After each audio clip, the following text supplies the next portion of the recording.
Hello and welcome to the third episode of the Xlabber'sPodcast. Today we'll be exploring the perception of time in the Moroccan culture and how it differs from the Western concept of time. Joining us today is James Jones again. James, what are your thoughts on the differences in the perception of time between Morocco and the West?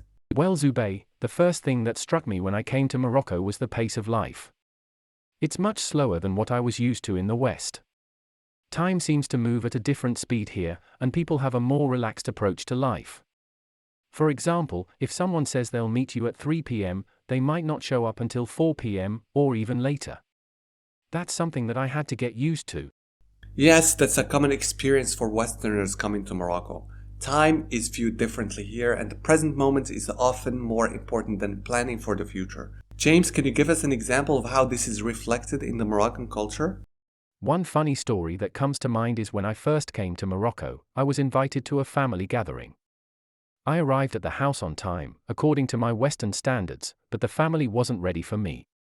They were still getting everything set up, and it was clear that they weren't in a hurry. I ended up waiting for almost an hour, but eventually, everything came together, and we had a great time. It was a reminder to me that time is viewed differently here, and it's not something to get too worked up about. That's a great story, James. It's important to remember that time is viewed differently in different cultures. James, can you tell us about the impact of geography and climate on the perception of time in Morocco? I think that the geography and climate play a big role in the way time is perceived in Morocco.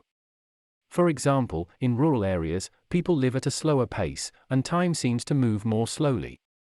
It's also clear that seasons play an important role in people's lives, such as during the harvest season. In contrast, in urban areas, life moves at a faster pace, and people are more likely to be focused on planning for the future. Yes, that's interesting. It's also worth mentioning the role of religion in shaping the perception of time in Morocco. Can you tell us a little bit about that? Sure, Zubay. Religion plays a big role in Moroccan culture, and this is reflected in the way time is viewed.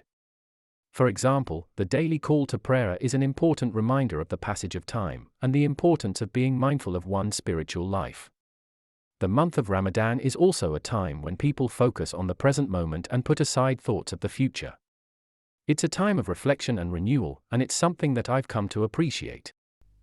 That's a great point, James. Finally, can you tell us how the perception of time in Morocco has changed over time, especially in response to modernization? I think that the perception of time in Morocco has changed quite a bit over the years, especially in response to modernization and globalization. For example, as the country has become more industrialized, people have become more focused on productivity and efficiency, and this has led to a greater emphasis on planning for the future. However, I also think that the slower pace of life and the emphasis on the present moment is something that is still very much a part of Moroccan culture, and it's something that makes the country unique. That's a great point, James. It's clear that the perception of time in Morocco is complex and multifaceted. It's shaped by a variety of cultural, social, religious, and historical factors. Well, that's all the time that we have for today. Thanks for joining us on the Xlabber'sPodcast, and join us next time as we explore the importance of the English language for the economy. See you then.